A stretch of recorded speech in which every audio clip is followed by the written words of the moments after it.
Deborah Murphy here. You might have heard part one of our interview with Brian Evans of the OIE, or the World Organization for Animal Health.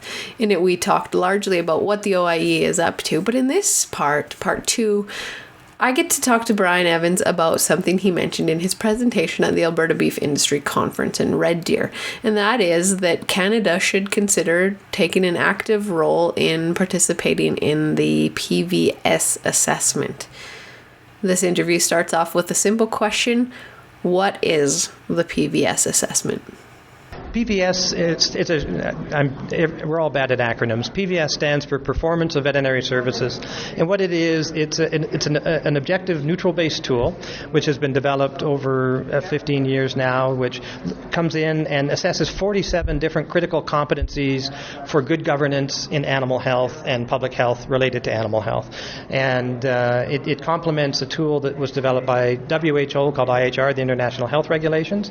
And what we're advocating is that all countries should avail themselves of this external assessment. It's delivered by trained experts.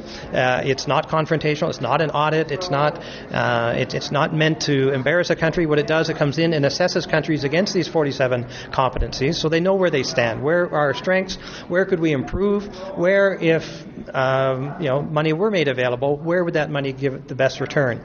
So we were encouraging Canada, as we are all countries, particularly developed countries, to get on board with the tool, because my concern is that if Canada doesn't get on board with it, it could become a requirement for trade by other countries in the future, because they see it as a very objective assessment of them being able to say, we don't have to come to your country and audit you. You've already had an assessment by OIE. It's been validated, and we now understand you have a good traceability system. You have good biosecurity. You have good disease control programs and response capability. That builds the international trust and confidence to secure markets and maintain those markets even in difficult times.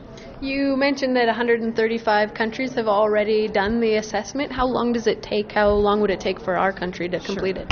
Well, the PBS assessment it's a tool that's built into several phases. The initial assessment is what we're encouraging countries to do, because not all countries need the same level of support and investment to move forward. I certainly wouldn't want to equate certain developing countries in the world with what exists in the Canadian circumstance. We know that's not the case. And so what the tool does is it gives you a basic assessment, which in the case of developing countries, it's used by World Bank to determine will they invest in a country. That's not Canada's circumstance, obviously. But it gives an initial assessment against these 47 competencies. Then if the country doesn't have the capability to take that information and do their own gap analysis, you can arrange for a second-tier assessment to do the gap analysis.